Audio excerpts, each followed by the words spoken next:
नमस्कार दोस्तों, स्वागत है आपका स्टडी फॉर सिविल सर्विसेज में। वीडियो को पूरा देखिए। कोई भी आपका फीडबैक है, कोई सजेशन है, तुरंत वीडियो में कमेंट करके जरूर बताइए। अच्छा लगे तो वीडियो लाइक जरूर कर लीजिए और ऐसे वीडियो लगातार फ्री में पाने के लिए चैनल को तुरंत सब्सक्राइब कर लीजिए और बेल आइकन को जरूर टैप कर लीजिए ताकि आगे भी सारे वीडियो आपको मिलते रहे। यूट्यूब में फॉलो करते हैं तो प्लीज ये वाला फ्री टेलीग्राम चैनल जरूर ज्वाइन कर लीजिएगा। सारे नोटिफिकेशन, सारे अपडेट यहीं पे आते हैं, ध्यान रखिएगा। स्टडी फॉर सिविल सर्विसेज का कोई भी पेड ग्रुप अगर आपको ज्वाइन करना है तो सिर्फ 856480560660897523864455 यही नंबर है हमारे, सिर्फ जहां पे कॉल या व्हाट्सएप कर सकते हैं। इंस्टाग्राम पे हमारा पेज जरूर फॉलो कर लीजिएगा, study for civil dot services है। ट्विटर पे हमको जरूर फॉलो कर लीजिएगा, @स्टडी फॉर सिविल्स है। Greetings everyone. इस सीरीज पे हम लोग UPPSC mains answer writing practice कर रहे हैं और ये इस सीरीज का हमारा सेकेंड लेक्चर है। तो चलिए हम आज के क्वेश्चंस को शुरू करते हैं और हमारा पहला क्वेश्चन जो है वो है पेपर नंबर 1 से। और क्वेश्चन है, discuss the contributions of social reform movements in the 19th and 20th centuries in awakening national consciousness. 19वीं और 20वीं शताब्दी में राष्ट्रीय चेतना जगाने में समाज सुधार आंदोलनों के योगदान की चर्चा कीजिए। तो इस क्वेश्चन में सबसे पहले हम जो है यहाँ पे कुछ सोशल रिफॉर्म मूवमेंट्स की बात करेंगे और उसके बाद हम बात करेंगे कि आखिर ये जो समाज सुधार आंदोलन जो थे, इन्होंने जो है राष्ट्रीय चेतना को जगाने में किस तरीके से मदद की थी। तो हम देखते हैं कि जो 19th और 20th सेंचुरी है, ठीक है, उसमें जो है बहुत सारे जो है सोशल रिफॉर्म मूवमेंट्स या फिर समाज सुधार आंदोलन जो है वो चलाए गए थे। तो उसमें से कुछ जो अहम है यहाँ पर हम उसकी एक बार चर्चा करते हैं, ठीक है। तो सबसे पहले अगर हम बात करें ब्रह्मो समाज की, जिसकी की स्थापना किसने की थी? राजा राम मोहन रॉय ने की थी, ठीक है। राजा राम मोहन रॉय ने की थी और उन्होंने यहाँ पर जो है उन्होंने जो है बहुत सारे जो है खिलाफ बोला था, जो आइडोलेट्री की मूर्ति पूजा के खिलाफ बोला था, ठीक है। सती के खिलाफ उन्होंने बोला था और यहाँ पे जो है पॉलीगैमी है या फिर जो कास्ट सिस्टम है उनके खिलाफ उन्होंने आवाज़ उठाई थी। और उन्होंने फेवर किसका किया था? अगर हम फेवर की बात करें तो विडो रीमैरिज की बात की थी और उन्होंने वुमेन एजुकेशन पे बहुत ही ज़्यादा जोर दिया था। इसी कारण से जो राजा राम मोहन रॉय हैं उनको फादर ऑफ इंडियन रासा भी कहा जाता है। इसके बाद अगर देखें, ठीक है, यंग बंगाल मूवमेंट, ठीक है, इसको किसने चलाया था? इसकी शुरुआत जो है हेनरी विवियन डेरोजियो ने की थी, ठीक है। हेनरी विवियन डेरोजियो ने की थी और ये जो है इसकी शुरुआत जो है 1820-1830 के टाइम पर हुई थी, ठीक है।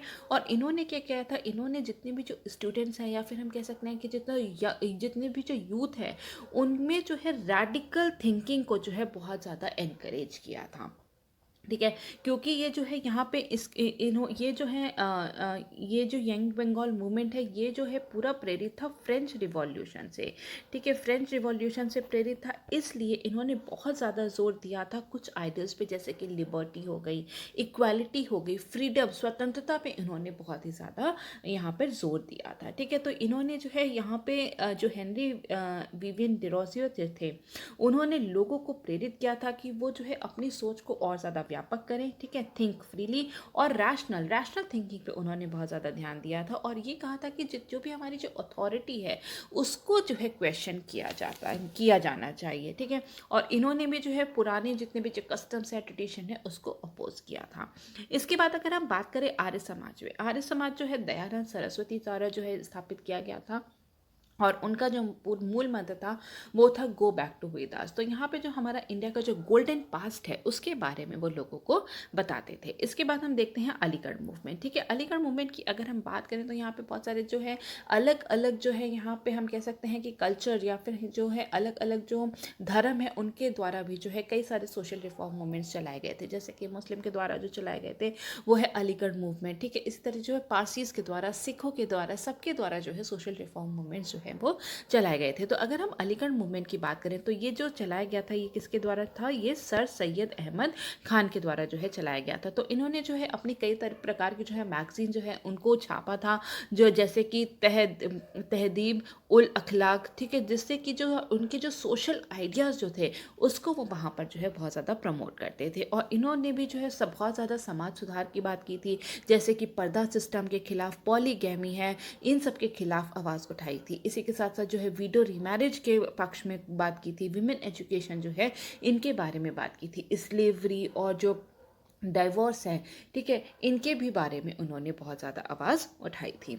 इसके बाद हम देखते हैं प्रार्थना समाज, ठीक है। प्रार्थना समाज की अगर हम बात करें तो ये किसके द्वारा चलाया गया था, ये चलाया गया था एम.जी. रनाडे के द्वारा, ठीक है। तो इनका भी जो है, इनका भी जो पूरा जो एजेंडा था वो जो है सोशल रिफॉर्म पे ही था, ठीक है, समाज सुधार पे था। उन्होंने जो है कास्ट सिस्टम को जो है पूरी तरीके से जो है नकारा था। इसके बाद उन्होंने वुमेन एजुकेशन, विडो रीमैरिज पे बात की थी, और यहाँ पर जो है इन्होंने जो है जो बोथ मतलब फीमेल और जो मेल की जो मैरिज की जो एज है उसको भी रेस करने के पक्ष में बात की थी, ठीक है। इसी के बाद अगर हम सत्यशोधक समाज को देखें जो कि ज्योतिबा फुले द्वारा जो है चलाया गया था 1873 में, ठीक है। तो उन्होंने जो है वुमेन और जो लोअर कास्ट पीपल जो है उनकी एजुकेशन पे, उनकी जो पढ़ाई लिखाई है, उनकी लिटरेसी पे जो है बहुत ज़्यादा ध्यान दिया, बहुत ज़्यादा जो है ध्यान आकर्षित किया था, जिसके कारण जो है सोशल मोबिलिटी को बढ़ावा मिल सके, ठीक है। सोशल मोबिलिटी यहाँ पे जो है इनका एक बहुत ही बड़ा जो है वहाँ पे एक अहम मुद्दा था। इसके बाद हम देखते हैं वाइकोम सत्याग्रह, ठीक है, वाइकोम सत्याग्रह। तो यहाँ पर जो है ये केरला में जो है यहाँ पे चलाया गया था, और इसको जो है शुरुआत किसने की थी, के.पी. केशव ने की थी। और ये जो है यहाँ पे जो है जितने भी जो अनटचेबल्स हैं उनके लिए जो है मंदिर में जो है प्रवेश जो है वो पहले प्रोहिबिटेड था, लेकिन यहाँ पे जो है उनकी एंट्री के पक्ष में जो है इन्होंने बात की थी। तो ये सब जो सोशल रिफॉर्म मूवमेंट्स हैं इन्होंने नेशनल कॉन्शियसनेस को जगाने में किस प्रकार से मदद की थी, अब हम इसको यहाँ पर ये देख लेंगे, ठीक है। तो सबसे पहले हम बात करेंगे विमेन एजुकेशन की। जैसे कि हमने बात की कि जो है यहाँ पर ब्रह्म समाज है, या फिर अलीगढ़ मूवमेंट है, या फिर हम कह सकते हैं प्रार्थना समाज है, इन सभी ने जो है विमेन एजुकेशन पे बहुत ज़्यादा जो है जोर दिया था। तो विमेन एजुकेशन पर जोर देने की वजह से यहाँ पे जो वुमेन की जो एक वुमेन की जो पूरी जो सिचुएशन थी, जो सोशल कंडीशन थी, उसमें बहुत ही ज़्यादा जो है अपलिफ्टमेंट हुआ था, ठीक है। तो इन्होंने जो है वुमेन के लिए जो है इक्वल राइट्स की बात की थी, ठीक है, वुमेन की इक्वल राइट्स की बात की थी, जिससे कि जो है वहाँ पे जो है जो पहले तो वुमेन को जो है उनके जो बहुत सालों से जो उनको जो दबाया जा रहा था, सप्रेस किया जा रहा था, पहले तो उनको बाहर निकाला था, जिसकी वजह से, ठीक है, वुमेन एजुकेशन को बढ़ावा दिया गया। उसके बाद जो है हम देखते हैं कि फ्रीडम स्ट्रगल में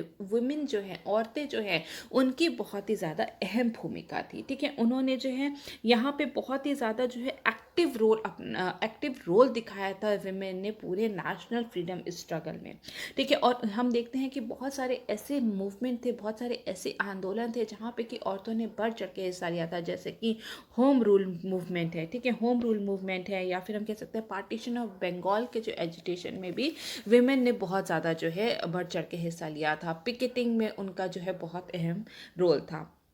इसके बाद हम देखते हैं कि जो विमेन जो है काफ़ी सारी जो है ऐसी महिलाओं वाली की ऑर्गेनाइजेशन भी थी जो कि उभर के सामने आई थी, जैसे कि ये ऑल इंडिया वुमेन कॉन्फ्रेंस है जो कि 1927 में उभर के आई थी, ठीक है। तो यहाँ पे जो है इन्होंने जो है नेशनल कॉन्शियसनेस, या फिर हम कह सकते हैं जो राष्ट्रीय चेतना जो है उसको जगाने में बहुत ही ज़्यादा मदद की थी, ठीक है। तो वुमेन एजुकेशन जो है उसने बहुत अहम रोल निभाया था पूरे जो है वुमेन के रोल को जो है नेशनल फ्रीडम स्ट्रगल में और ज़्यादा जो है मजबूत किया था। इसके बाद हम देखते हैं न्यू एजुकेटेड क्लास, ठीक है, एक नया शिक्षित वर्ग जो है वो उभर के आया था। तो अब हम देखते हैं कि इसने में क्या इनका रोल है।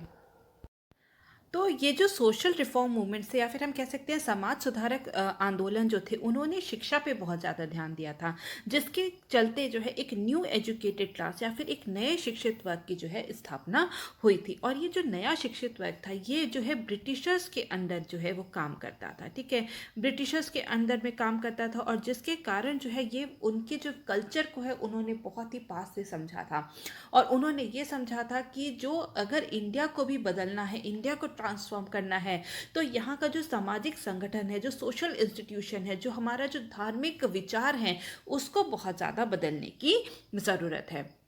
तो जब ब्रिटिशर्स जब इंडिया में आए थे, ठीक है, तो उन वो जो है अपने साथ जो है बहुत सारा फॉरेन कैपिटल लेकर के आए थे, जिससे कि जिसके के कारण जो है इंडिया का बहुत ज़्यादा जो है यहाँ पर हम कह सकते हैं कि डेवलपमेंट भी हो रहा था। और यहाँ पर जो है इंडिया जो है हर तरीके से राजनीतिक रूप से, पॉलिटिकल रूप से, सोशल सामाजिक रूप से और इकोनॉमिक आर्थिक रूप से जो है ट्रांसफॉर्म हो रहा था। और ये जो नई क्लास जो थी, ठीक है, ये जो न्यू एजुकेटेड क्लास थी, जो कि जिसका कि फोकस जो है एजुकेशन पे था, वेल्थ पे था, ठीक है, एजुकेशन, प्रोफेशन और ऑक्यूपेशन, ठीक है, जो इनके लिए बहुत ज़्यादा मायने रखते थे। इसके कारण जो पूरा जो कास्ट सिस्टम जो था, ठीक है, वो कहीं ना कहीं जो है वो डिक्लाइन हो रहा था, उसका कहीं ना कहीं जो है शैटर, वो कहीं ना कहीं शैटर हो रहा था, ठीक है। तो ये जो न्यू एजुकेटेड क्लास जो थी, ये चाहती थी कि इनके जो है उनके खुद के जो पॉलिटिकल और जो इकोनॉमिक सिस्टम में वो सुधार चाहती थी, ताकि जो उनके जो पर्सनल इंटरेस्ट है उन वो पूरा कर सके। तो यहाँ पे हम कह सकते हैं कि ये जो नई शिक्षित वर्ग थी, इन्होंने राष्ट्र चेतना को जगाने में बहुत ही ज़्यादा मदद की थी, क्योंकि इन्होंने कास्ट सिस्टम को जो है पूरी तरीके से नकारा था, लोगों को एकत्रित करने में जो है बहुत ही ज़्यादा इन्होंने जो है मदद की थी, ठीक है। तो यहाँ पे अगर हम कह सकते हैं कि जो इंडिया को एक नेशन की तरह इंटीग्रेट करने में ये जो न्यू एजुकेटेड क्लास है, इसका बहुत ही बड़ा रोल था। जैसे कि AR देसाई ने कहा था, ठीक है, AR देसाई ने क्या कहा था, उन्होंने कहा था कि ये जितने भी ये जो न्यू एजुकेटेड क्लास है, जो कि काम कर रही है ब्रिटिशर्स के नीचे, ठीक है, और जो प्रोफेशनली बहुत अच्छे हैं, जो कि एजुकेटेड हैं, यही जो है प्रथम अन्वेषक हैं, पायनियर हैं, ऑर्गेनाइजर हैं और लीडर हैं जितने भी जो आंदोलन हो रहे हैं। और जो है यहाँ पे और ये जो अलग अलग हिस्से में लोगों के अंदर जो राष्ट्रवादी या फिर हम कह सकते हैं कि जो पेट्रियाटिक फीलिंग को जगाने में बहुत ज़्यादा इन्होंने मदद की थी। जो स्वतंत्रता और नेशनलिज्म वाले आइडियाज़ जो हैं, उन पर इन्होंने बहुत ज़्यादा जोर दिया था, जिससे कि जो है लोगों के अंदर जो है वो एक राष्ट्रीय चेतना, ठीक है, जो है राष्ट्रीय चेतना की जो है यहाँ पे उनको जगाया था। इसके बाद हम बात करेंगे help in improving social conditions, ठीक है। सोशल कंडीशंस को भी है इन्होंने जो है सुधारने में बहुत ज़्यादा कार्य किया था समाज सुधारकों ने, क्योंकि यहाँ पर क्या था कि उन लोग का मानना था कि इंडिया जो है यहाँ पे बहुत ही पिछड़ा हुआ है, और यहाँ पे सबसे ज़्यादा जो है इंडिया में बहुत ज़्यादा प्रॉब्लम है, जैसे कि वुमेन लिटरेसी की, ठीक है, वुमेन का जो लिटरेसी लेवल था वो बहुत ही ज़्यादा कम था, ठीक है। इलिटरेसी लेवल जो है ओवरऑल बहुत कम था, बहुत ज़्यादा सुपरस्टिशन थे, जिसके कारण जो है इंडिया के लोग जो थे अपने आप को बैकवर्ड समझते थे ब्रिटिशर्स के कंपैरिजन में। तो यहाँ पर जो है समाज सुधारकों ने बहुत सारे कार्य किया, ठीक है, एजुकेशन पे बहुत ज़्यादा काम किया, सुपरस्टिशन को हटाने में बहुत ज़्यादा मदद की।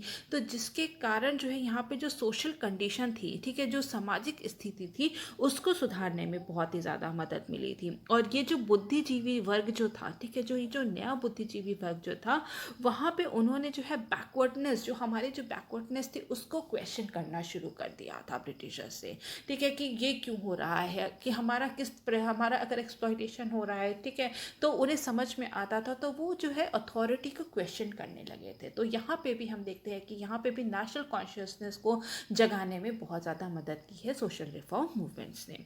इसके बाद हम देखते हैं लिटरेचर, ठीक है, साहित्य।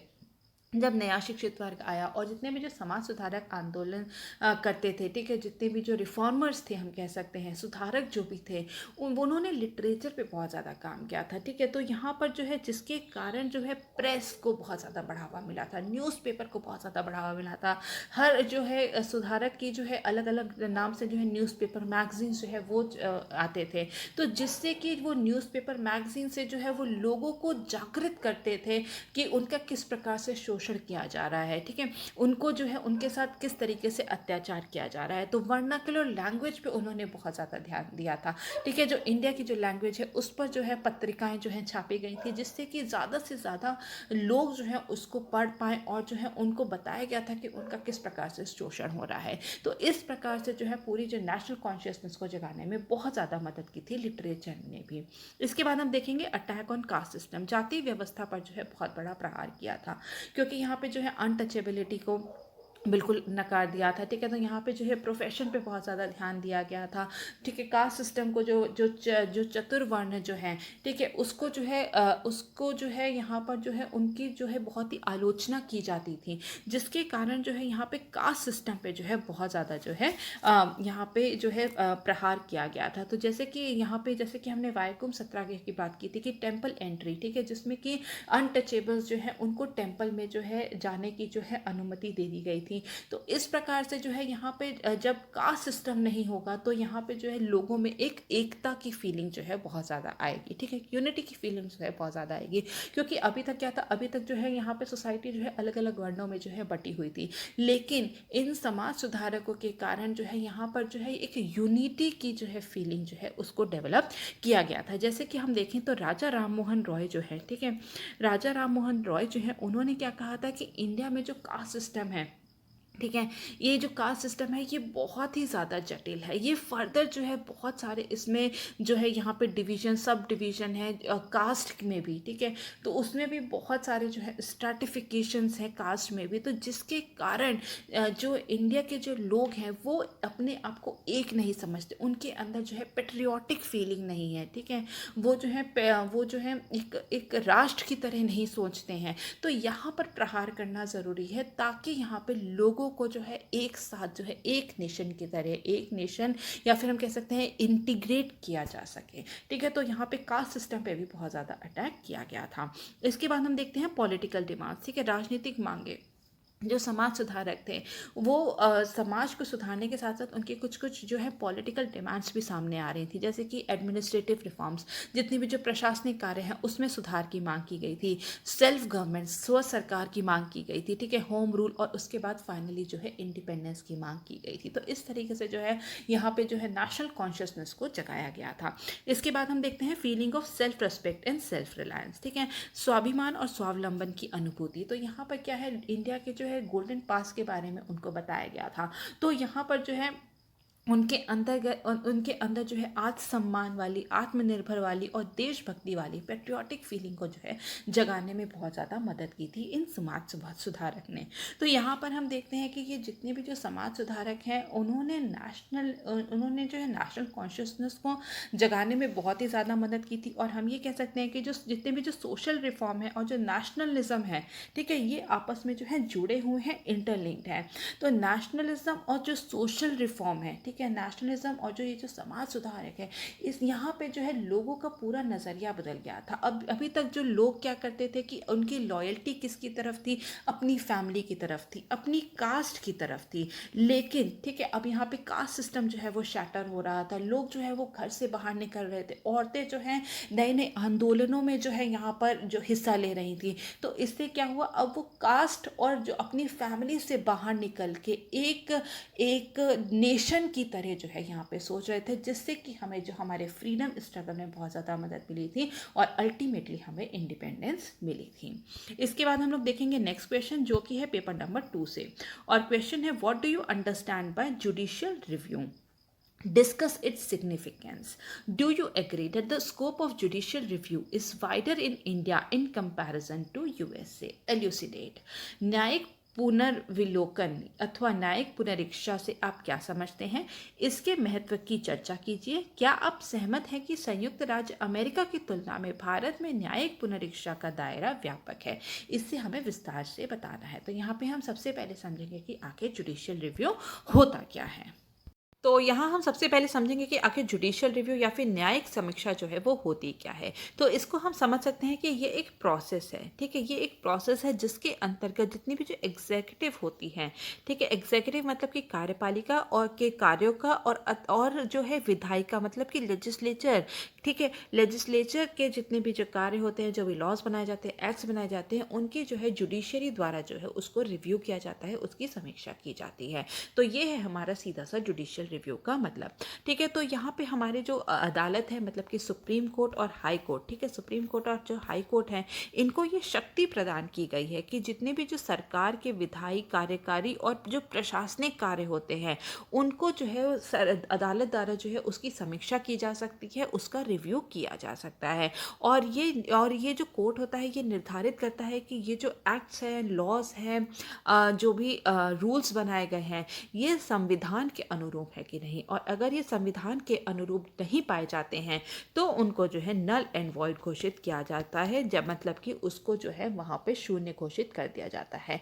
पूरे एक्ट को या पूरे लॉ को जो है नल एंड वॉइड घोषित नहीं किया जाता, मतलब कि केवल उतने पार्ट को जो कि कॉन्स्टिट्यूशन के अनुरूप नहीं है, कॉन्स्टिट्यूशन प्रोविजंस का जो उल्लंघन कर रहे हैं, केवल उतने ही पार्ट को जो है नल एंड वॉइड या फिर हम शून्य जो है उसको घोषित कर दिया जाता है। तो अगर हम यहाँ पे बात करें कि जो जुडिशियल रिव्यू है, ठीक है, तो जुडिशियल रिव्यू में क्या है कि विधायिका मतलब कि जो जितने भी जो पार्लियामेंट है या फिर स्टेट लेजिस्लेचर द्वारा बहुत सारे रूल्स लॉज बनाए जाते हैं, तो उसको जो है जुडिशियरी द्वारा या फिर सुप्रीम कोर्ट द्वारा और हाई कोर्ट द्वारा जो है उसकी समीक्षा की जाती है कि वो कॉन्स्टिट्यूशनल प्रोविजन के अनुरूप है कि नहीं है। और अगर कोई भी लॉ या फिर एक्शन जो है, एग्जीक्यूटिव एक्शन है, कोई भी जो लेजिस्लेचर द्वारा जो लॉ बनाया जा रहा है, अगर वो कॉन्स्टिट्यूशनल प्रोविजन का उल्लंघन करते हैं तो उनको जो है नल एंड वॉइड जो है घोषित कर दिया जाता है।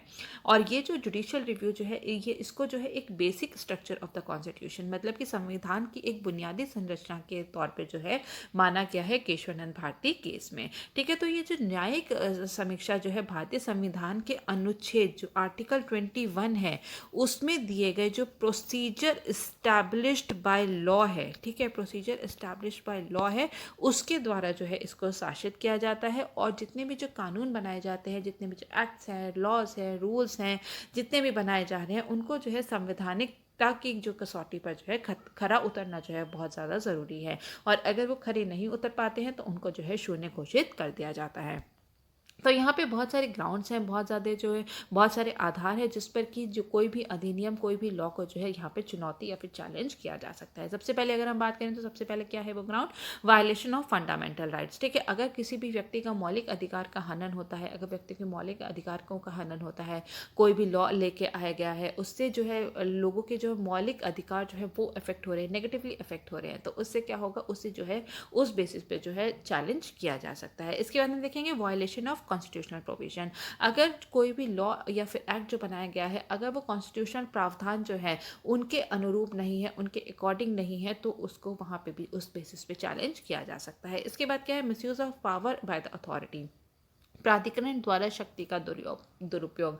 ये देखा जाता है कि जो भी बॉडी जो है वो कोई भी रूल या फिर लॉ बना रही है वो उनके कार्य क्षेत्र के दायरे में है कि नहीं, कहीं ऐसा तो नहीं कि वो जो है अपनी पावर का जो है बहुत ज़्यादा मिसयूज़ कर रहे हैं। तो यहाँ पर इस आधार पे भी जो है किसी भी लॉ को, एक्ट को जो है चैलेंज किया जा सकता है। तो हमारे कॉन्स्टिट्यूशन में, हमारा जो संविधान है उसमें बहुत सारे आर्टिकल्स ऐसे हैं जिसमें कि जुडिशियल रिव्यू के जो है जुडिशियल रिव्यू को जो है हम लोग देख उनकी उसकी झलक मिलती है। ठीक है, तो ऐसे कौन कौन से कॉन्स्टिट्यूशनल प्रोविजन है, एक बार हम लोग उस पर भी नजर डाल लेंगे। सबसे पहले हम बात करेंगे आर्टिकल 13 पे, अनुच्छेद 13 पे, जो कि कहता है कि अगर कोई भी लॉ, ठीक है, अगर कोई भी लॉ जो है इनकंसिस्टेंट है फंडामेंटल राइट के, तो उसको क्या कर सकते हैं, उसको चैलेंज किया जा सकता है और जो है उस लॉ को जो है नल एंड वॉइड या फिर शून्य जो है वो घोषित कर दिया जाता है।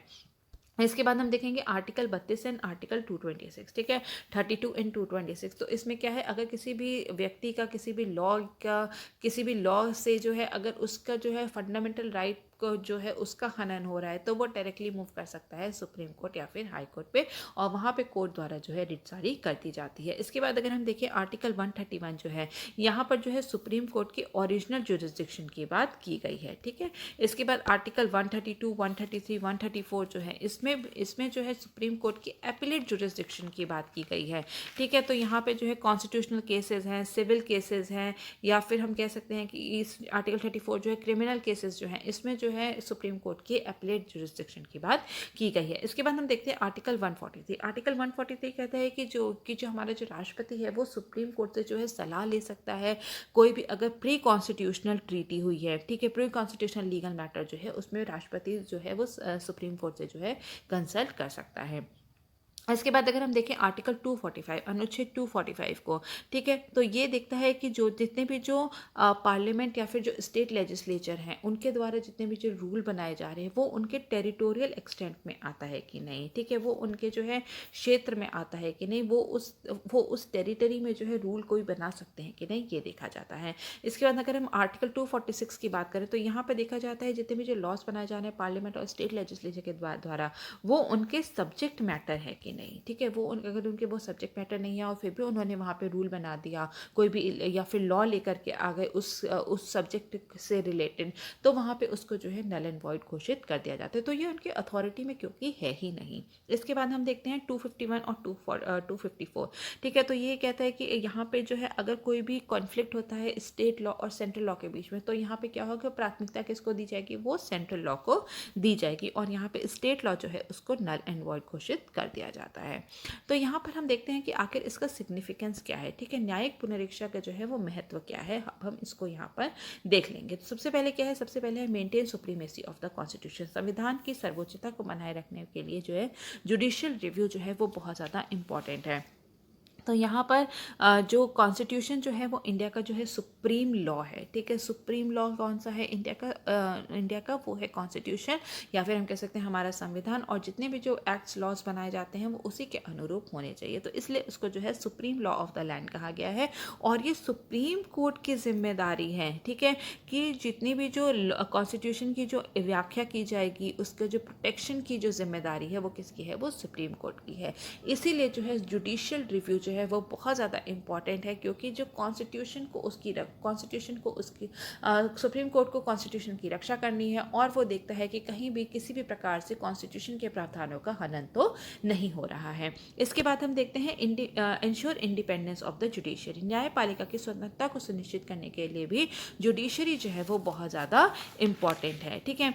तो यहाँ पर ये जुडिशरी को ये एक जुडिशरी के पास एक पावर है, ठीक है, कि वो जो एग्जीक्यूटिव और जो एग्जीक्यूटिव एक्शन है या फिर जो लेजिस्लेचर द्वारा जितने भी जो लॉज बनाए जाते हैं कहीं ना कहीं उसको जो है उसके अगेंस्ट जो है वो काम कर सकता है, ठीक है। तो यहाँ पर जो है जो जुडिशरी जो है उसकी इंडिपेंडेंस को बनाए रखने के लिए भी जुडिशियल रिव्यू जो है वो बहुत ज़्यादा इम्पॉर्टेंट है। तो ये जो जुडिशियल रिव्यू है ये जुडिशरी को अधिकार देता है कि वो कॉन्स्टिट्यूशन को जो है कॉन्स्टिट्यूशन की रक्षा करे और जितने भी जो एग्जीक्यूटिव और जो लेजिस्लेचर के जो एक्शंस हैं उसको कहीं ना कहीं लिमिट करने का काम करता है। इसके बाद हम देखते हैं प्रिवेंट टिरैनी ऑफ एग्जीक्यूटिव, कार्यपालिका के अत्याचार को जो है वो रोकता है। यहाँ पर जो है जुडिशियल रिव्यू जो है जुडिशरी को ये अधिकार देता है कि वो जो एग्जीक्यूटिव द्वारा जो भी अत्याचार किए जा रहे हैं या फिर अपने जो कार्य क्षेत्र के दायरे से अगर वो कोई भी बाहर काम करते हैं तो जो है जुडिशरी द्वारा जो है उस पर रोक लगाई जाती है। तो अगर कोई भी अटेम्प्ट किया जा रहा है, अगर कोई भी जो है अटेम्प्ट किया जा रहा है, हम कह सकते हैं कि कॉन्स्टिट्यूशन का अधिक्रमण किया जा रहा है कहीं पर, तो उसको जो है जुडिशियल रिव्यू के द्वारा जो है उसको रोका जा सकता है, ठीक है। तो इसके बाद हम देखते हैं prevent misuse of power by the legislature, तो अगर लेजिस्लेचर के द्वारा कोई भी जो अगर पावर का अपने जो है मिसयूज किया जा रहा है तो उसको रोकने में भी बहुत ज़्यादा मदद मिलती है, क्योंकि जो हमारा जो सुप्रीम कोर्ट होता है वो हर लॉ को, ठीक है, हर लॉ को देखता है कि कॉन्स्टिट्यूशनली वो वैलिड है कि नहीं, ठीक है, वो कॉन्स्टिट्यूशन के प्रोविजंस के अनुरूप है कि नहीं, और अगर वो नहीं होता तो वहाँ पे जो है नल एंड वॉइड उसको घोषित कर दिया जाता है, ठीक है। तो यहाँ पर जो है इस प्रकार से जो है जो लेजिस्लेचर की जो पावर है उसको भी मिसयूज होने से वो रोकता है। इसके बाद हम देखते हैं protect rights of the people, ठीक है, लोगों के अधिकारों की जो है वो रक्षा करता है, ठीक है। तो यहाँ पर हम जैसे कि जानते हैं कि सुप्रीम कोर्ट जो है, ठीक है, सुप्रीम कोर्ट जो है वो guardian of the fundamental rights उसको कहा जाता है, कि जो फंडामेंटल राइट्स जो है उसको प्रोटेक्ट करता है, ठीक है, उसको गार्ड करता है लोगों की फंडामेंटल राइट्स को। और आर्टिकल 13 कहता है, ठीक है, जैसे कि हमने बात की थी, आर्टिकल 13 कहता है कि अगर कोई भी जो लॉ बनाया जा रहा है अगर वो फंडामेंटल राइट्स को जो है अगर उसका उल्लंघन करता है तो उसको नल एंड वॉइड घोषित कर दिया जाता है। तो इस प्रकार से जो जुडिशियल रिव्यू जो है वो लोगों की राइट्स की भी जो है वो रक्षा करता है।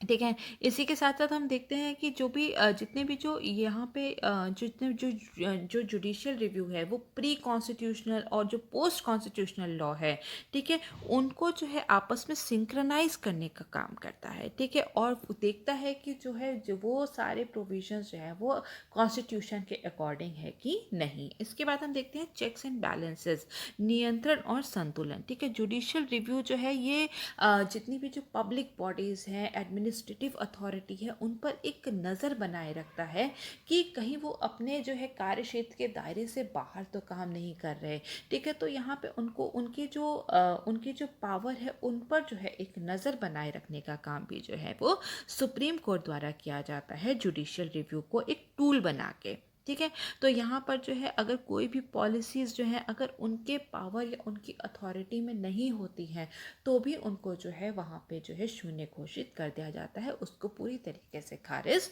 कर दिया जाता है।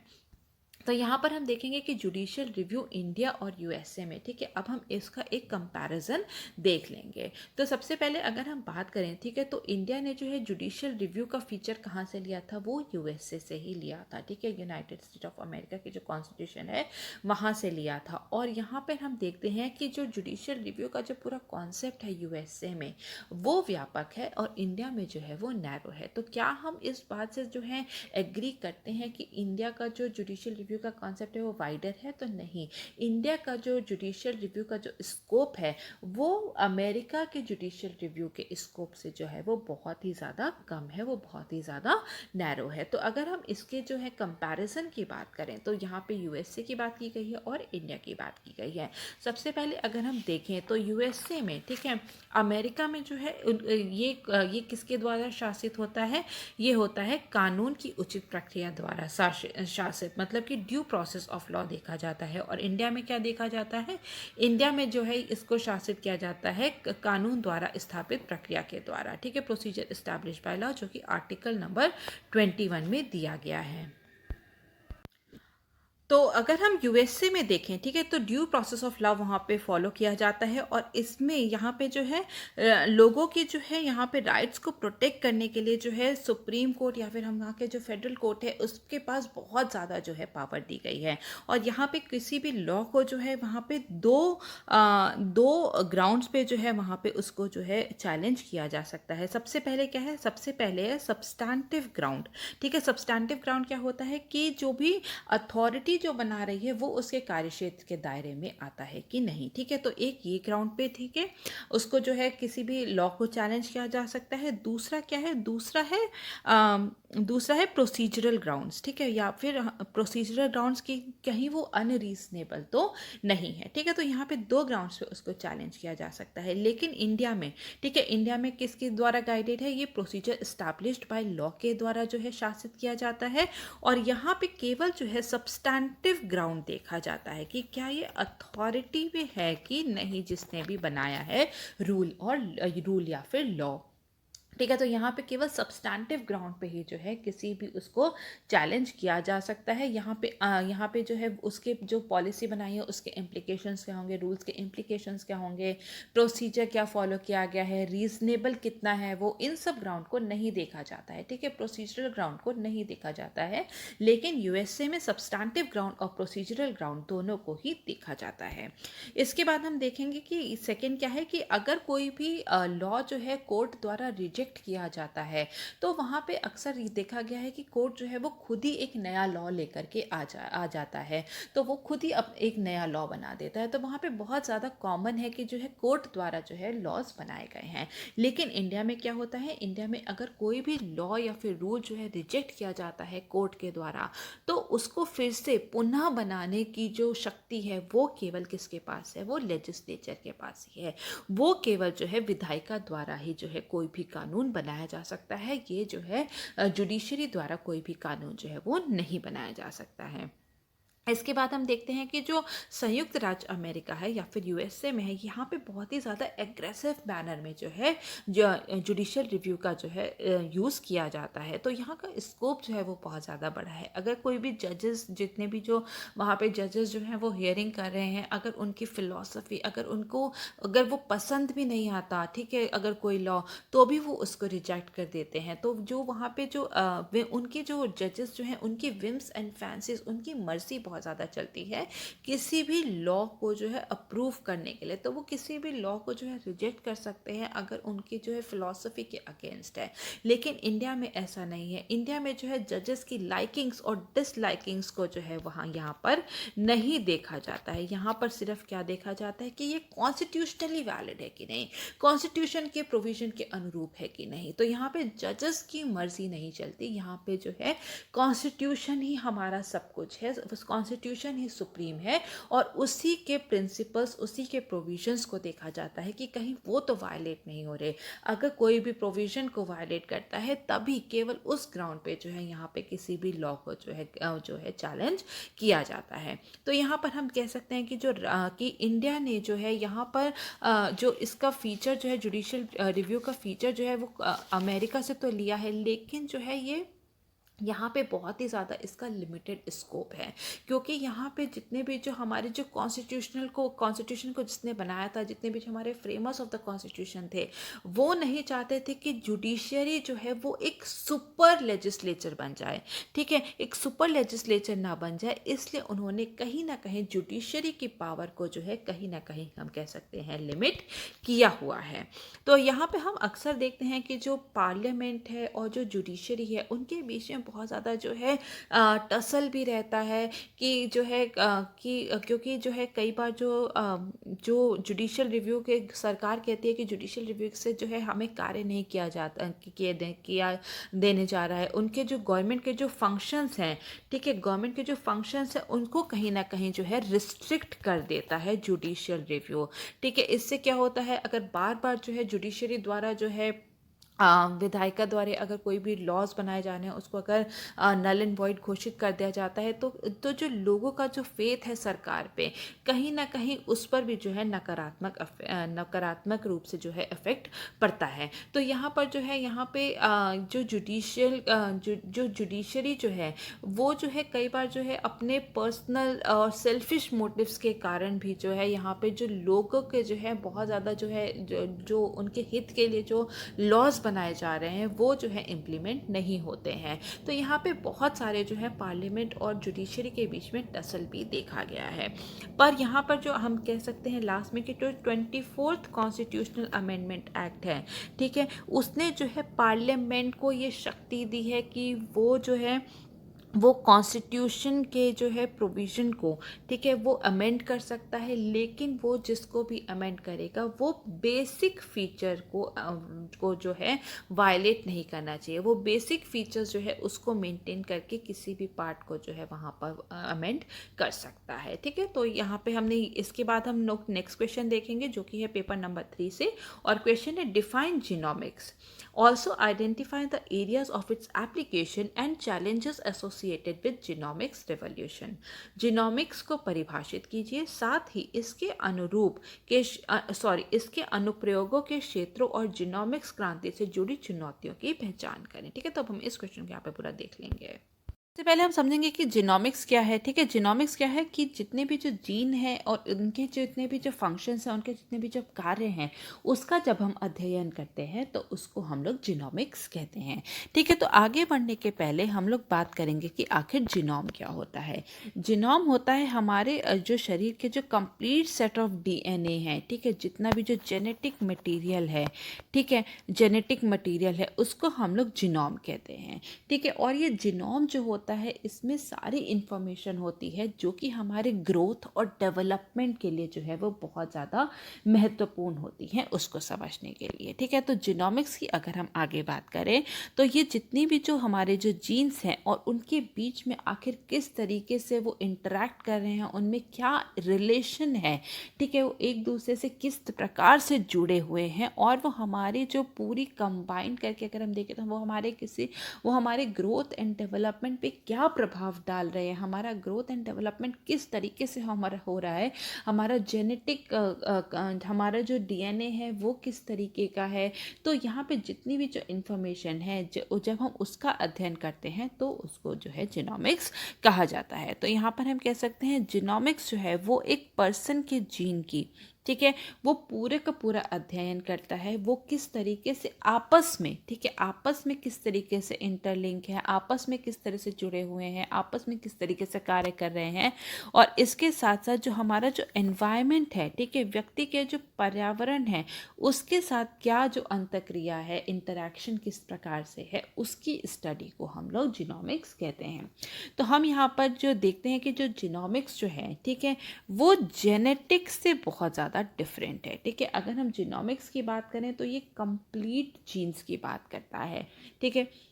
लेकिन यहाँ पर जो अगर हम जेनेटिक्स की बात करते हैं तो जेनेटिक्स जो है यहाँ पर सिंगल जीन की बात करता है।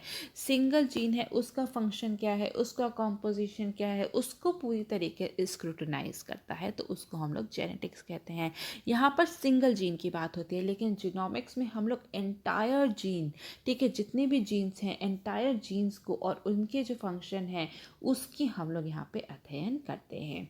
इसी के साथ साथ अगर हम देखें तो जेनेटिक्स जो है इसको कहते हैं स्टडी ऑफ हेरिडिटी, ठीक है, इसको कहते हैं स्टडी ऑफ हेरिडिटी। जबकि जीनोमिक्स जो है ये क्या है, स्टडी ऑफ जीन्स है और उसके किस प्रकार से कार्य हैं।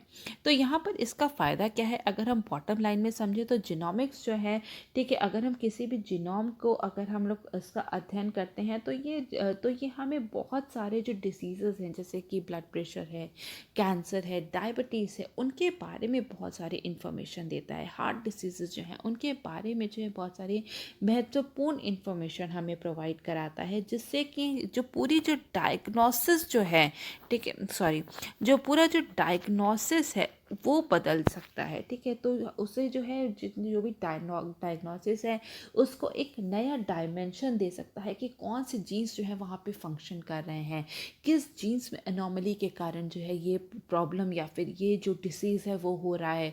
तो यहाँ पर जो है पूरी डायग्नोसिस को एक नई दिशा देने का काम करता है। और जो अगर हम उस डायग्नोस ठीक से कर पाएंगे तो उसके ट्रीटमेंट में हमें बहुत ज़्यादा मदद मिलेगी और उस बीमारी को हमें रोकथाम में भी, ठीक है, उसके प्रिवेंशन में भी बहुत ज़्यादा मदद मिलेगी। तो अब हम यहाँ पे देखते हैं इसके एप्लीकेशंस या फिर अनुप्रयोग क्या क्या हैं। तो सबसे पहले हेल्थ सेक्टर की बात करेंगे, ठीक है, स्वास्थ्य क्षेत्र की अगर हम बात करें तो सबसे पहले तो हमने बात की कि ये जो डायग्नोसिस में और जो नई तरीके की जो बीमारियां हैं, ठीक है, तो उसमें जो है उसकी डायग्नोसिस में बहुत ज़्यादा मदद करेगी, उसको नई दिशा देगी, उसको प्रिवेंशन कैसे किया जा सकता है, उसको ट्रीटमेंट कैसे दिया जा सकता है। तो ये एक बात हमने ये की। इसके बाद हम देखते हैं predict and treat variety of diseases, ठीक है, विभिन्न प्रकार की बीमारियों की को हम लोग प्रिडिक्ट कर सकते हैं कि किस तरीके से अगर होंगी या फिर किस तरीके से कोई भी जीन्स जो है अफेक्ट कर सकता है किसी की बॉडी को, ठीक है, कि अगर उसके जीन्स में अगर ये एनोमली पाई गई है या फिर ये जो जीन जो है वो डिफेक्टिव है तो आगे चल के उसको क्या बीमारी होगी। तो ये डायग्नोसिस जो है वो पहले से हो सकती है और उसके बाद जो है हम लोग उसको प्रिवेंट कर सकते हैं। इसी के साथ साथ जो है यहाँ पर जो है जैसे कैंसर है या फिर डेवलपमेंट डिसऑर्डर जो है वो कोई भी जो है जीन के कारण हो सकता है, तो उसको जो है हमें जो है प्रिडिक्ट करने में बहुत ही ज़्यादा मदद मिलती है। तो इसी के साथ साथ हम क्या कर सकते हैं कि जो इंडिविजुअल ट्रीटमेंट है, व्यक्तिगत उपचार को जो ये संभव बनाता है, क्योंकि वहाँ पर हम किसी भी व्यक्ति के जो जेनेटिक मटीरियल है, जेनेटिक मेकअप कैसा है किसी भी पेशेंट का, ठीक है, उसको हम लोग समझते हैं और उसके अकॉर्डिंग उस व्यक्ति का जो है उपचार किया जाता है। तो ये इंडिविजुअल ट्रीटमेंट में बहुत ही ज़्यादा मदद करता है। इसके बाद हम देखते हैं जीन थेरेपी, ठीक है, जीन थेरेपी की अगर हम बात करें तो यहाँ पे अगर किसी भी प्रकार की एबनॉर्मेलिटी पाई जाती है, जेनेटिक एबनॉर्मेलिटी पाई जाती है, तो उसको भी जो है ट्रीट कर सकते हैं। तो हम जो जीन्स जो है उसको मॉडिफाई करने में भी जो है वो मदद मिल सकती है, जिससे कि जो है उस व्यक्ति का जो है उपचार किया जा सकता है। Prenatal diagnosis of genetic diseases and treatment if possible, ठीक है, आनुवांशिक रोगों और उपचार के प्रसव पूर्व निदान हम कर सकते हैं। ठीक है, अगर संभव है, ठीक है, अगर हमने जीन्स के बारे में पता लगा लिया है और हमें पता है कि वहाँ पे कोई भी एबनॉर्मेलिटी है, अनोमली है, तो ये जो पेरेंट्स हैं, ठीक है, जो वुड बी पेरेंट्स हैं, उनको पहले से ये बता दिया जाता है कि जो है इस बच्चे में जो है यहाँ पे इस प्रकार से जो है कोई भी जो है डिफेक्ट हो सकता है, तो जिससे कि जो पेरेंट्स जो हैं वो एक इन्फॉर्म्ड डिसीजन ले सकें। ठीक है, कि आगे उन्हें जो है ये प्रेगनेंसी कंटिन्यू करनी है कि नहीं करनी है। तो इस प्रकार से जो है ये हेल्थ सेक्टर में जो है एक बहुत ही बड़ा जो है गेम चेंजर के रूप में जो है उभर सकता है। इसके साथ साथ हम कह सकते हैं कि बहुत सारे जो हैं रेयर डिसीज़ेज़ हैं, बहुत सारे जो रेयर डिसीज़ हैं उसको भी समझने में बहुत ही ज़्यादा हमें मदद मिलती है। ठीक है, तो जो कॉमन जेनेटिक फैक्टर्स हैं, ठीक है, कॉमन जेनेटिक फैक्टर्स हैं जो भी काफ़ी सारे पेशेंट्स में पाए जाते हैं, जैसे बीपी के पेशेंट में पाए जाते हैं, या फिर डायबिटीज़, बहुत सारे डायबिटिक पेशेंट्स की जब हम अगर उन सभी के जीन्स का अगर हम अध्ययन करें, तो उससे हमें उस बीमारी को समझने में जो है और ज़्यादा आसानी होती है, जिससे कि उसका और बेहतर जो है ट्रीटमेंट हो सकता है, उपचार हो सकता है, और उसको आगे आने वाले समय में उसके प्रिवेंशन पर भी काम किया जा सकता है। इसके बाद हम देखते हैं एग्रीकल्चर सेक्टर में। ठीक है, कृषि क्षेत्र में भी जो है यहाँ पे बहुत ज़्यादा जो है जीनोमिक्स का जो है बहुत बड़ा जो है यूज़ किया जाता है। तो यहाँ पे जैसे कि जेनेटिक मॉडिफाइड जो क्रॉप्स होते हैं, उसके द्वारा जो है जितनी जो हमारी जो फूड प्रॉब्लम्स जो है उसको हम लोग जो है यहाँ पर फूड प्रॉब्लम्स को जो है यहाँ पर हम लोग इम्प्रूव कर सकते हैं। ठीक है, इससे हम लोग क्या कर सकते हैं कि जो बहुत सारे नए क्रॉप्स को जो है हम लोग यहाँ पे ईजाद कर सकते हैं, प्रोडक्टिविटी बढ़ा सकते हैं उसकी क्रॉप्स की, और साथ साथ जो है यहाँ पे जो है कई सारी जो है वेराइटीज़ को भी जो है हम लोग जो है बना सकते हैं क्रॉप्स की। तो एग्रीकल्चर सेक्टर में जो अगर हम कहें तो जो क्रॉप्स हैं उसकी क्वालिटी एंड क्वांटिटी, ठीक है, क्वालिटी एंड क्वांटिटी दोनों को ही बेहतर बनाने में हमें मदद मिलेगी। ठीक है, तो अगर जो है अगर हम उसके जीन्स को एडिट करते हैं, मॉडिफाई करते हैं, तो उससे क्या होगा, बहुत सारे ऐसे बीज बनाए जा सकते हैं जो कि हाई यील्ड वेराइटी के होते हैं, जो कि अभी भी जो है मार्केट में अवेलेबल हैं। ठीक है, तो उनके जो है उनमें एक अलग से जीन जो है वो डाला जाता है, तो जिससे कि जो है क्वांटिटी या फिर हम कह सकते हैं कि जो प्रोडक्टिविटी जो है उसको बहुत ज़्यादा हाई कर दी जाती है। इसके साथ साथ जो क्वालिटी जो है उसको भी इम्प्रूव किया जा सकता है। जैसे कि किसी भी जैसे चावल है, ठीक है, तो चावल में जो है एक जो आयरन का जो आयरन को जो है वहाँ पे डाल दिया जाता है, जिससे कि जो है वहाँ पे लोग जो खाएं उनकी आयरन डिफिशिएंसी को भी जो है वो कम किया जा सकता है। तो इस तरीके से जो है एग्रीकल्चर सेक्टर में भी जो है जीनोमिक्स का जो है बहुत बड़ा रोल है। यहाँ पे जो है नए प्रकार के और एक बहुत सारे वैरायटीज़ के जो क्रॉप्स जो हैं उसको जो है हम लोग यहाँ पर लगा सकते हैं। जैसे कि फॉर एग्जांपल अगर हम बात करें, ठीक है, कि जो भी साइंटिस्ट जो हैं वो अलग अलग प्रकार के जो है यहाँ पे जो नए नए क्रॉप्स को जो है यहाँ पर बना रहे हैं। फॉर एग्जांपल जैसे कि जो है यहाँ पर ड्रॉट सेंसिटिव क्रॉप्स जो हैं, ठीक है, जो कि सूखे के कारण जो है बहुत ही ज़्यादा जल्दी जो है वो ख़राब हो जाती है फसल, तो उनमें जो है ऐसा एक जीन डाल दिया जाता है जिससे कि वो ड्राई सीजन में भी जो है वो जो है उसमें भी जो है वो पनप सकते हैं। तो इस प्रकार से जो है कई प्रकार के जो हमारी जो क्वांटिटी और क्वालिटी जो है उसको और ज़्यादा बेहतर बनाई जा सकती है। इसके साथ साथ हम देखते हैं कि जो एडवांस क्रॉप डेवलपमेंट है, ठीक है, उसमें भी बहुत ज़्यादा मदद मिलती है। जैसे कि फॉर एग्जांपल जो कॉनिफर्स होते हैं, ठीक है, कॉनिफर्स होते हैं और जो एवरग्रीन प्लांट्स होते हैं, ठीक है, ये एवरग्रीन प्लांट्स हैं जैसे कि पाइन है, सेडार है, फर है, तो इनका यूज़ जो होता है, इनके यूज़ किया जा सकता है कि जो भी क्रॉप्स हैं उनको जो है किसी भी टेम्परेचर में अडेप्ट करने के लिए, ठीक है, या फिर पेस्ट रेजिस्टेंट के लिए जो है कॉनिफर्स या फिर एवरग्रीन प्लांट्स जो हैं उनके जीन्स का उपयोग किया जाता है। इसी तरह जो है लाइफ स्टॉक इम्प्रूवमेंट पे भी काम किया जा सकता है। ठीक है, लाइफ स्टॉक इम्प्रूवमेंट है, जो भी हमारे जो पशु हैं उनके इम्प्रूवमेंट में उनमें भी जो है कुछ जीन्स को इंजेक्ट किया जाता है, जिससे कि उनकी जो उनकी जो प्रोडक्टिविटी जो है वो बहुत ज़्यादा हाई हो जाती है। तो इसी तरह जो जो एग्रीकल्चर सेक्टर है यहाँ पे भी जीनोमिक्स का बहुत बड़ा रोल है। इसके बाद हम देखते हैं एनर्जी सेक्टर, ठीक है, ऊर्जा क्षेत्र। ऊर्जा क्षेत्र में भी जो है अभी बहुत ज़्यादा जो है जीनोमिक्स का यूज़ किया जा रहा है। जैसे कि अभी जो हमारे जो प्राइमरी सोर्सेज ऑफ फ्यूल्स क्या हैं, ठीक है, वो जैसे है कोल है, ऑयल है, वुड है, ठीक है। तो यहाँ पे या फिर कुछ प्लांट प्रोडक्ट्स ऐसे हैं, ठीक है, जैसे जात्रोफा हो गया जिससे कि बायोफ्यूल्स वगैरह निकाला जाता है। पर इसके अलावा यहाँ पर बायोफ्यूल में जो है और ज़्यादा जो है व्यापक रूप से जो है जीनोमिक्स का यूज़ करके जो है उसको बायोफ्यूल्स को और ज़्यादा बनाया जा सकता है, ठीक है। जैसे कि अगर हमें जो है माइक्रो ऑर्गेनिजम्स जो हैं उनके जीन्स के बारे में, उनके जीनोमिक्स के बारे में, उनके जीनोम के बारे में पता होगा तो जो है एल्गे है, साइनोबैक्टीरिया है, इनका भी यूज़ करके जो है बायोफ्यूल्स को जो है वो बनाया जा सकता है। इसके बाद अगर हम देखें, ठीक है, कंजर्वेशन ऑफ स्पीशीज़, ठीक है, प्रजातियों के संरक्षण में भी जो है इसका बहुत ही ज़्यादा जो है वो रोल होता है।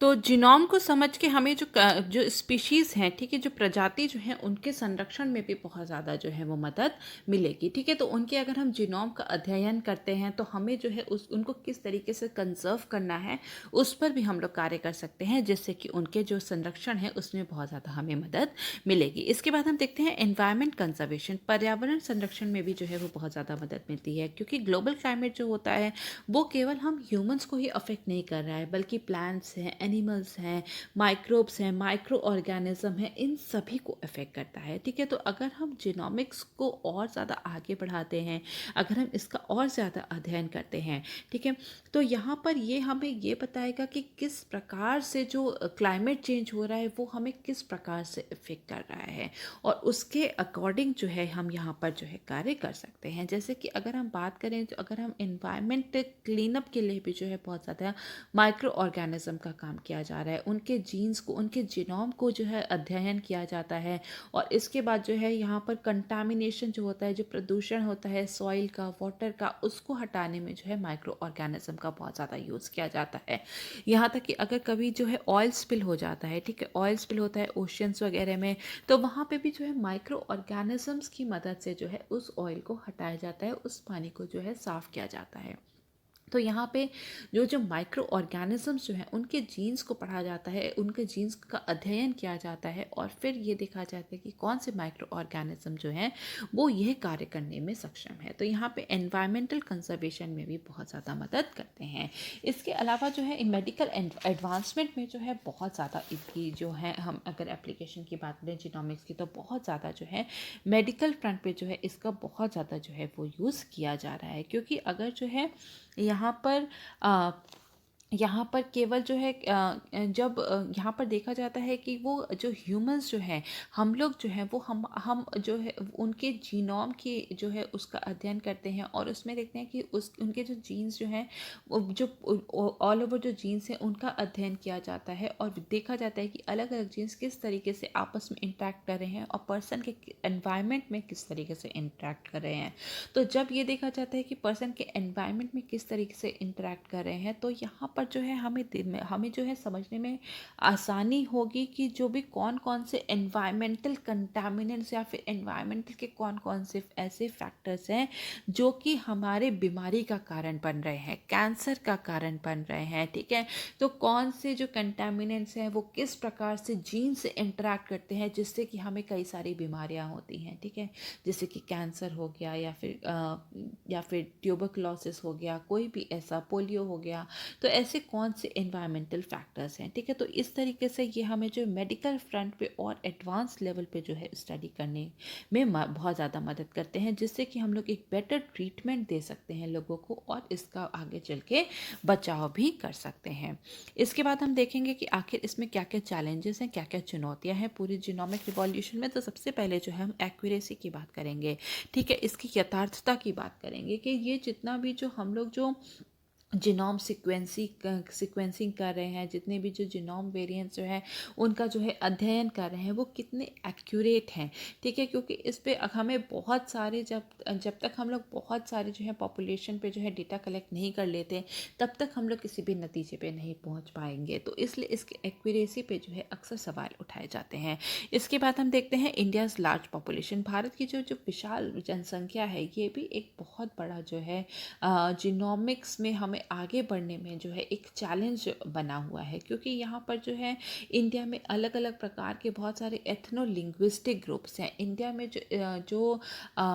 जो एथनिसिटी हम डाइवर्सिटी कह सकते हैं, तो वो बहुत ज़्यादा है। तो इतना ज़्यादा अगर हम लोग जो है अगर इतने ज़्यादा लोगों का अगर हम डेटा कलेक्ट करेंगे, ठीक है, तो उसको जो है उनको सर्वे करने में, इतने ज़्यादा लोगों को उनका डेटा कलेक्ट करने में जो है वो बहुत ज़्यादा प्रॉब्लम होगी। इतने सारे जो है लिंग्विस्टिक डाइवर्सिटी, एथनिक डाइवर्सिटी है इंडिया में, जिसके कारण जो है यहाँ पे जेनेटिक डाइवर्सिटी भी बहुत ज़्यादा है। और इतने ज़्यादा लोगों को का सर्वे करना, उनका डेटा कलेक्ट करना, उसको स्टोर करना आप अपने आप में ही एक बहुत बड़ा जो है चैलेंज है।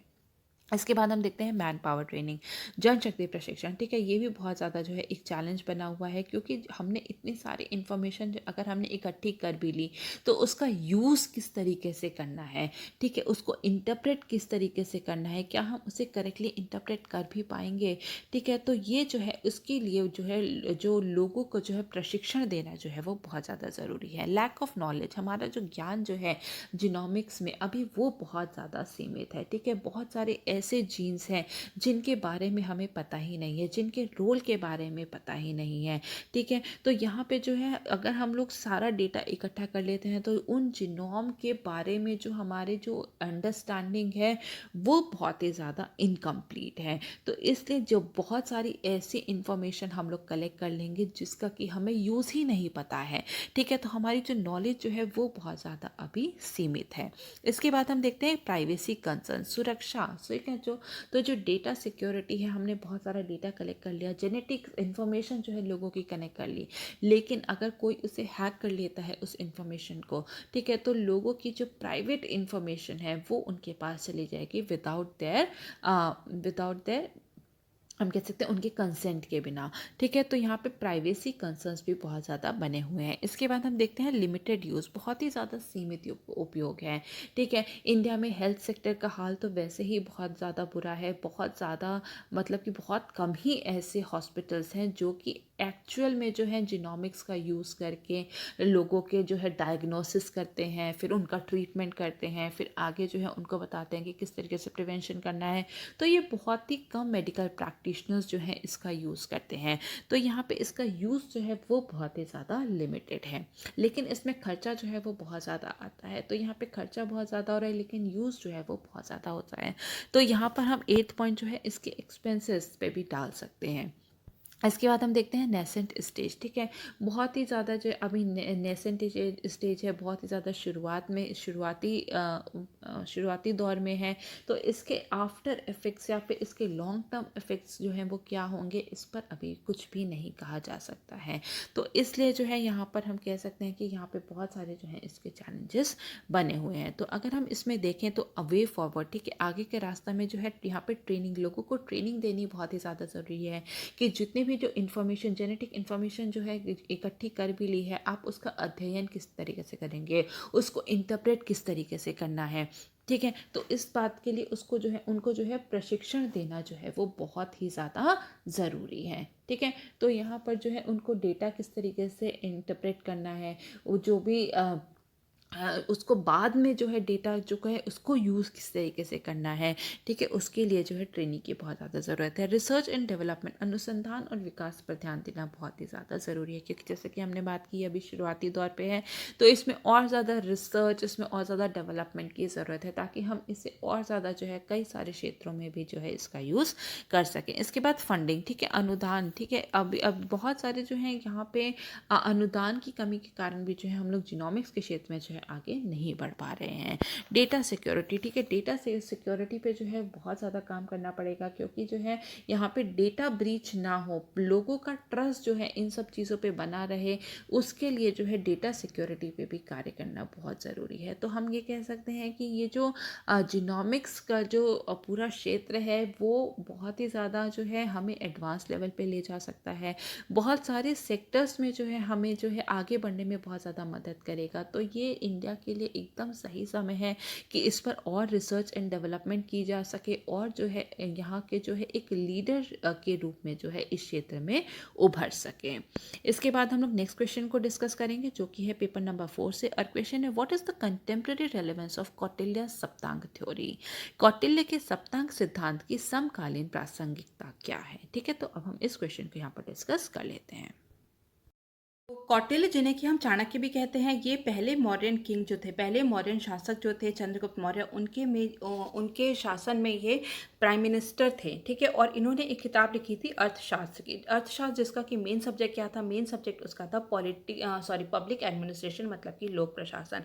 और इसमें बहुत सारे सब्जेक्ट्स के साथ डील किया गया था, जैसे कि राजनीति हो गई, पॉलिटिक्स है, स्टेट क्राफ्ट है, शासन कला है, ठीक है, गवर्नेंस है, तो इन सब्जेक्ट्स के साथ जो है डील किया गया था। तो इसी में उन्होंने सप्तांग थ्योरी, किसी एक राज्य की जो सप्तांग थ्योरी है उसके बारे में भी बताया गया था। ठीक है, तो ये जो सप्तांग थ्योरी है इसका जो कंपैरिजन जो है एक ह्यूमन बॉडी से किया जाता है।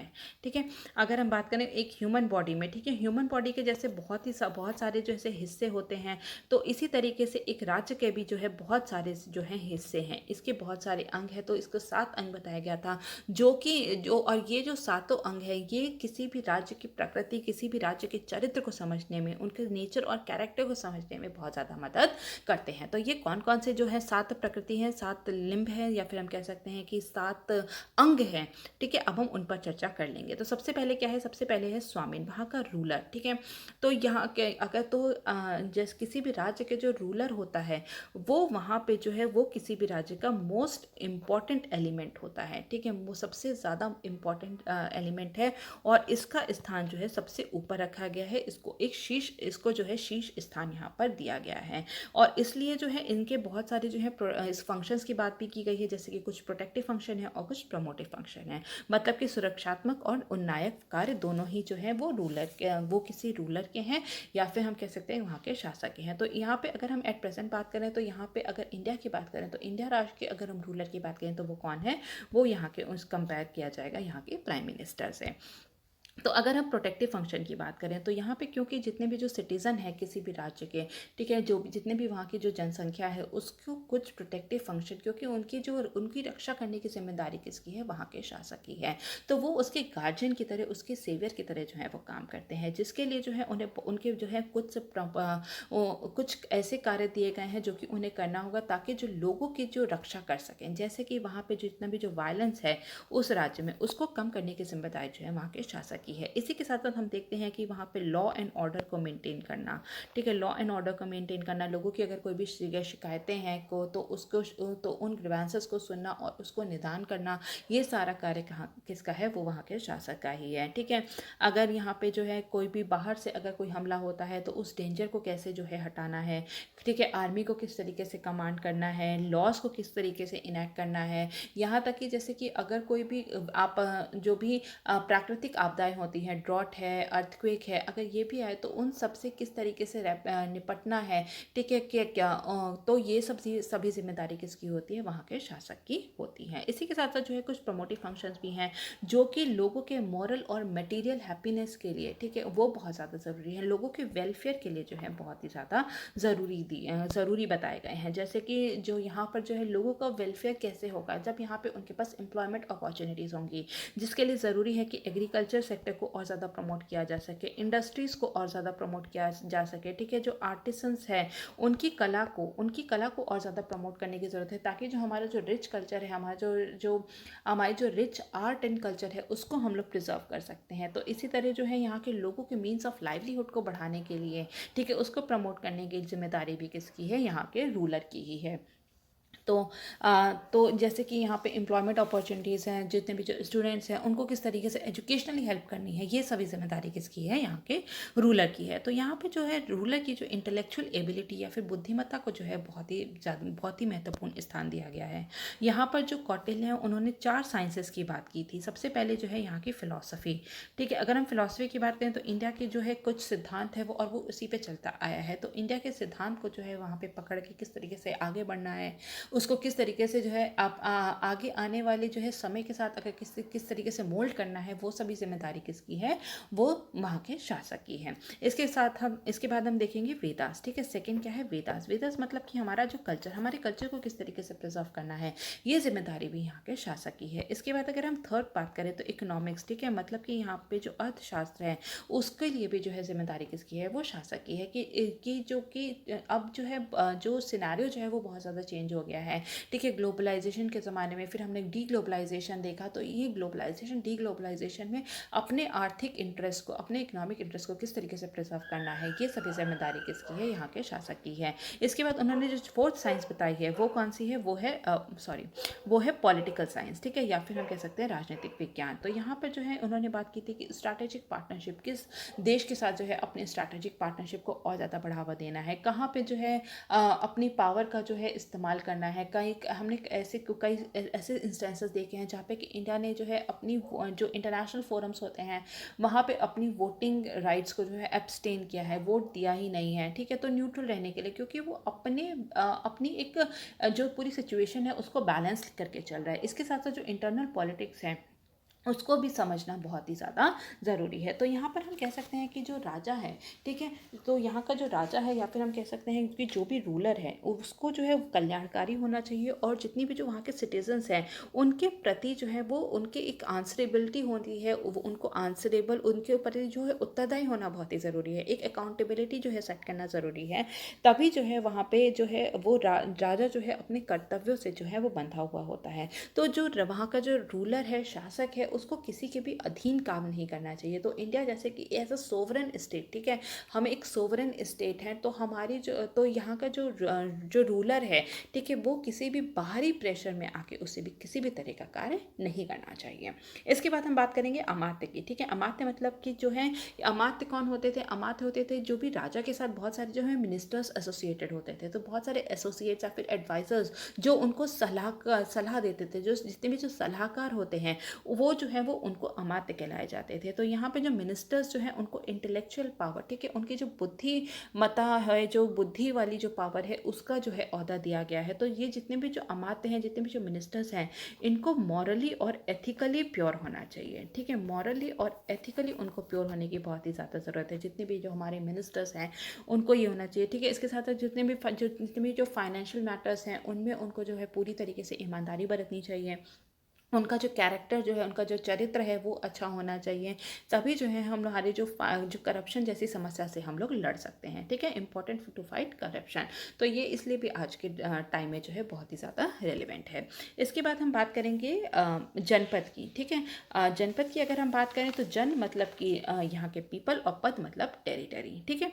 तो यहाँ पर जो है अगर हम पीपल की बात करें, ठीक है, सबसे पहले अगर हम पीपल की बात करें, जन की बात करें, तो यहाँ पे जो है उनके वेलफेयर के लिए काम करना चाहिए, उनके हैप्पीनेस के लिए, और उनको किस तरीके से सपोर्ट करना है। जैसे आर्टिसंस है तो उनकी कला को किस तरीके से बढ़ावा देना है। तो ये सभी कार्य जो है वो एक शासक का ही होता है, और ये भी एक बहुत ज़्यादा महत्वपूर्ण हिस्सा है क्योंकि पूरे राज्य का, क्योंकि यहाँ पर जो अगर लोग खुश रहेंगे तभी वो जो है एक राज्य जो है उसकी इमेज जो है वो बहुत ही ज़्यादा अच्छी होगी। तो यहाँ पे जो जन जो है, पीपल जो है, सिटीजन्स जो है, उनको बहुत ही ज़्यादा इंपॉर्टेंस रखते हैं। तो इसलिए जो ज़रूरी है कि जितनी भी जो उनकी जो ऑक्यूपेशन है या फिर उनके जो एम्प्लॉयमेंट अपॉर्चुनिटीज़ जो हैं उन पर बहुत ही ज़्यादा ध्यान देने की ज़रूरत है, ठीक है। जैसा कि हम जानते हैं कि 1990s में, ठीक है, 1990s में बहुत सारे जो है इकोनॉमिक रिफॉर्म लेकर के आए गए थे, और बहुत सारे उसके बाद जो है लोगों को एम्प्लॉयमेंट अपॉर्चुनिटीज़ और ज़्यादा जो है क्रिएट की गई।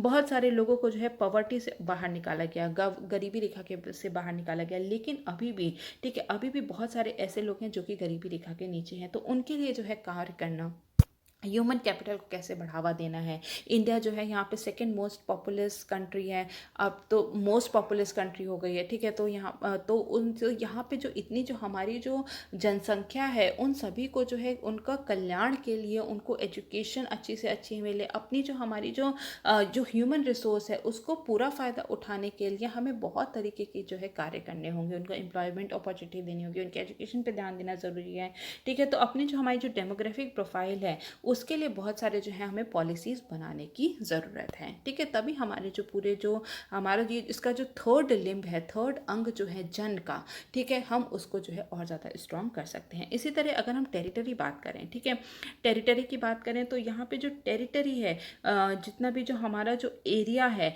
ठीक है, वहाँ पे उन सभी पे जो है इक्वली हमें ध्यान देने की ज़रूरत है। तभी जो है हम लोग समावेशिक विकास कर सकेंगे, इंक्लूसिव ग्रोथ कर सकेंगे, इंक्लूसिव डेवलपमेंट कर सकेंगे। इसके साथ साथ हम देखते हैं कि बैलेंस रीजनल ग्रोथ होनी चाहिए, रूरल डेवलपमेंट पे हमें ध्यान देना बहुत ज़रूरी है। इसके अंतर्गत जो हमारी जो टेरिटरीज आती हैं, ठीक है, टेरिटरीज के अंतर्गत जो है यहाँ पे हमारे नेचुरल रिसोर्सेज या फिर हम कह सकते हैं प्राकृतिक संसाधन भी आते हैं, हमारे जो रिवर है, माउंटेन है, लाइफ स्टॉक है, ठीक है, इन सभी पे जो है हमें ध्यान देने की ज़रूरत है। तभी हमारे जो सस्टेनेबल डेवलपमेंट के जो गोल्स हैं, हम उनको वर्ष 2030 तक जो है यहाँ पर हम उनको एम कर सकते हैं। इसके बाद हम देखते हैं दुर्ग, ठीक है। दुर्ग हमारी जो है उसको हम कह सकते हैं कि डिफेंसिव पावर के रूप में उसे चिन्हित किया गया है। तो दुर्ग क्या होता है? दुर्ग होता है किला, ठीक है। तो जैसे पहले के ज़माने में क्या होता था कि एक अपने पूरे राज्य को ज़माने के बचाने के लिए या फिर रक्षा के लिए जो है एक किला बना दिया जाता था, तो उसके लिए एक टेरिटोरियल हम लोग जो है कह सकते हैं कि फेंसेस जो है वो क्रिएट कर दिया जाता था। तो इसकी जो है यहाँ पे जनपद की जो सुरक्षा है, ठीक है, वो उसको जो हमारी जो डिफेंसिव पावर है वो जो है वो दुर्ग जो है हमें रिप्रेजेंट करती है।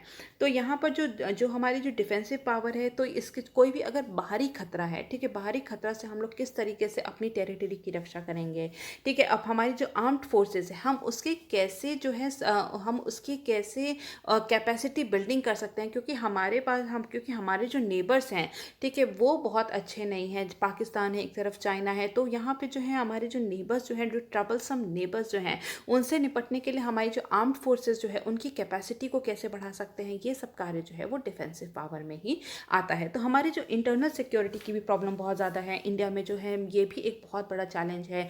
टेररिज्म है, नक्सलाइट है, ऐसी प्रॉब्लम्स जो हैं वो बहुत ज़्यादा हैं। तो इन सभी चीज़ से जो है रक्षा करना जो है ये भी एक राज्य का एक बहुत ही अहम हिस्सा है। अगर हम देखें तो यहाँ पे जो CAA आया था, ठीक है, उसके बाद जो है एक पूरी सोसाइटी में जो डिवीज़न के जो क्रिएट हो गया है, ठीक है, इनइक्वालिटी जो है यहाँ पे हमारे इंडिया में जो बढ़ रही है, ये भी हमारी जो आंतरिक सुरक्षा है उस पर जो है बहुत बड़ा सवाल उठाता है। तो हम यहाँ पे जो है हमारी जो इंटरनल सिक्योरिटी जो है वो बहुत ज़्यादा इम्पॉर्टेंट है नक्सलाइट से लड़ने के लिए, नक्सलिज्म जैसी प्रॉब्लम से लड़ने के लिए बहुत ही ज़्यादा ज़रूरी है। तो यहाँ पे हम किस तरीके से इंटेलिजेंस शेयर करते हैं दूसरे राज्यों के साथ, वो भी बहुत ज़्यादा महत्वपूर्ण है, ठीक है। तो यहाँ पे लिखा गया है कि ability to defend against state enemies, हम अपने जो स्टेट एनिमीज़ हैं उनसे किस तरीके से अपना बचाव करते हैं, इंटरनल सिक्योरिटी को कैसे मेंटेन करते हैं और आर्म्ड फोर्सेस की कैपेसिटी को कैसे बढ़ाते हैं, ठीक है। इसके बाद हम देखेंगे कोषक। कोष का मतलब होता है ट्रेजरी, रिवेन्यू या फिर हमारी जो है इकोनॉमिक पावर, ठीक है। तो यहाँ पे जो है जो कोष होता है या फिर हम जो कह सकते हैं हमारी जो रिवेन्यू पावर होती है, वही हमारी इकोनॉमी कैसे ग्रो करेगी, कैसे डेवलप करेगी, उसी पर जो है निर्भर करता है।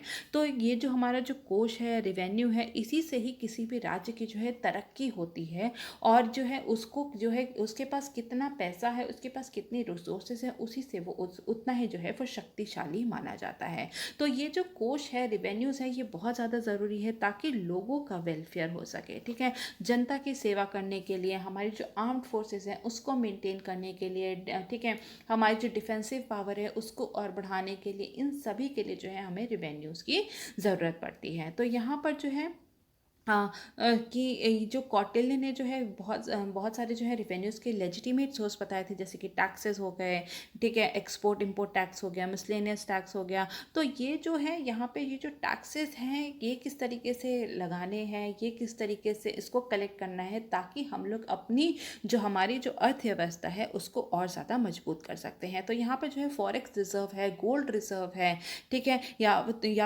ये बहुत ज़्यादा ज़रूरी होता है किसी भी आपदा में या फिर किसी भी युद्ध वाली कंडीशन, जो वॉर लाइक कंडीशन जो होती हैं उनसे लड़ने के लिए। तो रिवेन्यू जो है वो बहुत ज़्यादा इम्पॉर्टेंट है गवर्नेंस के लिए, और इसके साथ साथ जो है प्रशासनिक कार्य के लिए भी बहुत ही ज़्यादा ज़रूरी है। लोगों को किस किस तरीके से, यहाँ के लोगों को जैसे जो है 80 करोड़ पॉपुलेशन को जो है यहाँ पे मुफ्त में खाना दिया जा रहा है, ठीक है, बहुत सारी जो है पॉलिसीज़, ठीक है, वेलफेयर पॉलिसीज़ चलाई जा रही हैं, तो उन सब के लिए जो है रिवेन्यू की बहुत ज़्यादा ज़रूरत पड़ती है, ठीक है। जो हमारी जो इकोनॉमिक रिकवरी हो रही है कोविड-19 के बाद से, उसके लिए भी जो है रिवेन्यू की ज़रूरत है। तो हमारी जो अर्थव्यवस्था है, या फिर हम कह सकते हैं कोई राज्य जो है कितना सेल्फ रिलायंट है, वो उसके रिवेन्यू पे ही जो है निर्भर करता है।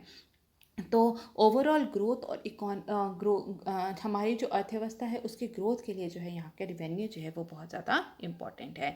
इसके बाद हम देखते हैं दंड मतलब कि आर्मी, ठीक है। आर्मी जो है यहाँ पे बहुत ही ज़्यादा, वो भी बहुत ही ज़्यादा महत्वपूर्ण हिस्सा है, ठीक है, क्योंकि हमारे जो है अनफ्रेंडली नेबर हैं, तो यहाँ पे जो है हमारी जो, तो इसलिए बहुत ही ज़्यादा महत्वपूर्ण है कि हमारी जो आर्मी है उसको हम लोग और ज़्यादा सक्षम बना सकें। इसके बाद बात की गई है एली या फिर मित्र की, ठीक है। तो हम जो है यहाँ पे एली भी जो है, एलिस जो है वो भी दो तरीके की बात की गई है। पहली है सहज, ठीक है, सहज मतलब कि जो हमारे नेचुरल मित्र हैं, मतलब कि जो है हमारे जो हमेशा से पीढ़ी दर पीढ़ी जो है हमारी मदद करते आए हैं, तो उनको क्या कहेंगे, उनको कहेंगे सहज, ठीक है। तो उन्होंने हमारे हमेशा जो है सुख दुख में हमारा साथ दिया है। इसके बाद एक होता है कृत्रिम, मतलब कि ऐसी एलिस जो कि हम लोग जो है बाहर से बनाते हैं, ठीक है, समय आने पे बनाते हैं। एक्सटर्नल अपने जो है इंटरनल और एज वेल एज जो एक्सटर्नल बैलेंस जो है उसको बनाने के लिए हम लोग बहुत सारे जो है देशों के साथ जो है वो समझौता करते हैं।